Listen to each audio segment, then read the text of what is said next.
Project ಆಡಿಟರ್ನ ಕಾರ್ಯಗಳನ್ನು ವಿಶ್ಲೇಷಿಸಿ. ಕಾಲಕಾಲಕ್ಕೆ ಯೋಜನೆಯ ನೈಜ ಸ್ಥಿತಿಯನ್ನು ಒದಗಿಸುವುದು. ಅವರು ಸಾಧಿಸಲು ಯೋಜನೆಯ ವಿಧಾನ ಮತ್ತು ತಂತ್ರಗಳನ್ನು ಪರೀಕ್ಷಿಸಬೇಕು.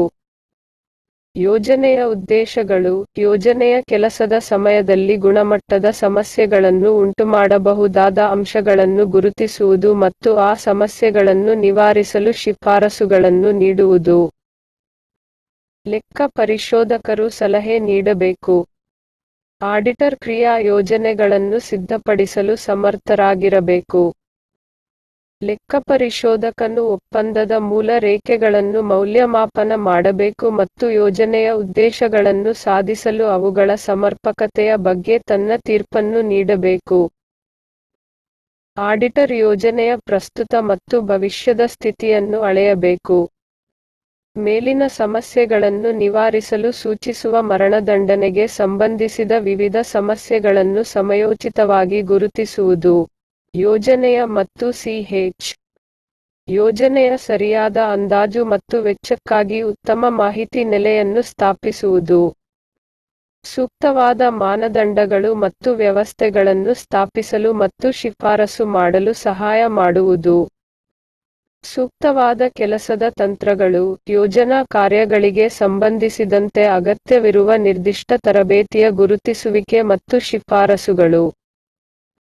ಆಧಾರವಾಗಿರುವ ದಾಖಲೆಗಳನ್ನು ಹೂಡಿಕೆ ಮಾಡುವುದು ಮತ್ತು ಮಾಡಿದ ಕೆಲಸದ ಸ್ಪಷ್ಟ ಫಲಿತಾಂಶಗಳು.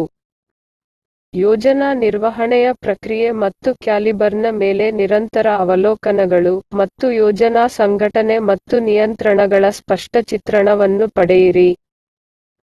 ಯೋಜನಾ ನಿರ್ವಹಣೆಯಲ್ಲಿ ನಿರ್ಣಾಯಕ ಮಾರ್ಗ ವಿಧಾನದ (ಸಿಪಿಎಂ) ಅನ್ವಯವನ್ನು ವಿವರಿಸಿ. Critical path method (CPM). Critical path method (CPM) ವೇಳಾಪಟ್ಟಿಯನ್ನು ನಿಗದಿಪಡಿಸುತ್ತಿದೆ. ಉತ್ಪಾದನಾ ಯೋಜನೆಯಲ್ಲಿ ಪ್ರಮುಖ ಸಾಧನ ಮತ್ತು ಸಿಪಿಎಂ ಅನ್ನು ವಿಶೇಷ ಯೋಜನೆಗಳನ್ನು ನಿಗದಿಪಡಿಸಲು ಬಳಸಲಾಗುತ್ತದೆ, ಅಲ್ಲಿ ನಡುವಿನ ಸಂಬಂಧ. ಯೋಜನೆಯ ವಿವಿಧ ಭಾಗಗಳು ಸರಳ ಕಾರ್ಯಗಳ ಸರಪಳಿಗಿಂತ ಹೆಚ್ಚು ಜಟಿಲವಾಗಿದೆ.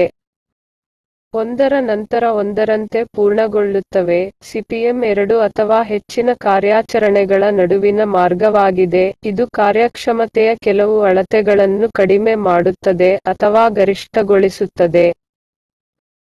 ಸಿಪಿಎಂ ಅಡಿಯಲ್ಲಿ, ಯೋಜನೆಯನ್ನು ವಿಭಿನ್ನ ಕಾರ್ಯಾಚರಣೆಗಳು ಅಥವಾ ಚಟುವಟಿಕೆಗಳಾಗಿ ವಿಶ್ಲೇಷಿಸಲಾಗುತ್ತದೆ ಮತ್ತು ಅವುಗಳ ಸಂಬಂಧಗಳನ್ನು ನಿರ್ಧರಿಸಲಾಗುತ್ತದೆ ಮತ್ತು ನೆಟ್ವರ್ಕ್ ರೇಖಾಚಿತ್ರದಲ್ಲಿ ತೋರಿಸಲಾಗುತ್ತದೆ. ಆದ್ದರಿಂದ, ಮೊದಲನೆಯದಾಗಿ ನೆಟ್ವರ್ಕ್ ರೇಖಾಚಿತ್ರವನ್ನು ಎಳೆಯಲಾಗುತ್ತದೆ. ಇದರ ನಂತರ ಅಗತ್ಯವಿರುವ ಸಮಯ ಅಥವಾ ಅವುಗಳಲ್ಲಿ ಕೆಲವು ಇತರ ಅಳತೆಗಳನ್ನು ಸಂಯೋಜಿಸಿ ವೇಳಾಪಟ್ಟಿಯನ್ನು ಅಭಿವೃದ್ಧಿಪಡಿಸಲಾಗುತ್ತದೆ. ಅದು ಪ್ರತಿ ಕಾರ್ಯಾಚರಣೆಯ ಕಾರ್ಯಕ್ಷಮತೆಯ ಅಳತೆಯನ್ನು ಕಡಿಮೆ ಮಾಡುತ್ತದೆ ಅಥವಾ ಗರಿಷ್ಠಗೊಳಿಸುತ್ತದೆ.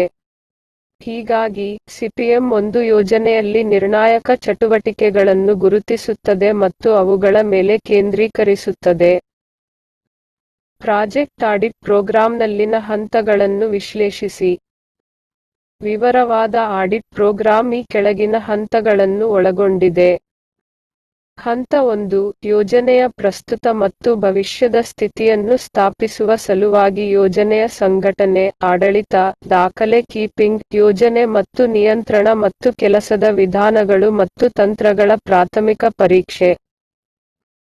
ಹಂತ 2, ಯೋಜನೆಯ ಪ್ರಸ್ತುತ ಮತ್ತು ಭವಿಷ್ಯದ ಸ್ಥಿತಿಯ ಹೇಳಿಕೆಗಳನ್ನು ಸಿದ್ಧಪಡಿಸುವುದು. ಯೋಜನೆಯ ಕಾರ್ಯಕ್ಷಮತೆಯ ಬೇಸ್ಲೈನ್ಗೆ ಹೋಲಿಸಿದರೆ ಪೂರ್ಣಗೊಂಡ ಕೆಲಸದ ವಿವರವಾದ ಪಟ್ಟಿಯನ್ನು ನೀಡುವುದು. ವೆಚ್ಚ ಮತ್ತು ಗುಣಮಟ್ಟದ ಅಂಶಗಳನ್ನು ದಾಖಲಿಸುವುದು.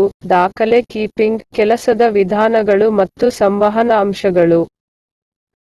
ಹಂತ 3, ಪ್ರಾಥಮಿಕ ವಿಶ್ಲೇಷಣೆಯನ್ನು ನಡೆಸುವುದು ಮತ್ತು ಆಡಿಟ್ ವರದಿಯ ರೂಪದಲ್ಲಿ ಫಲಿತಾಂಶಗಳನ್ನು ಪ್ರಸ್ತುತಪಡಿಸುವುದು.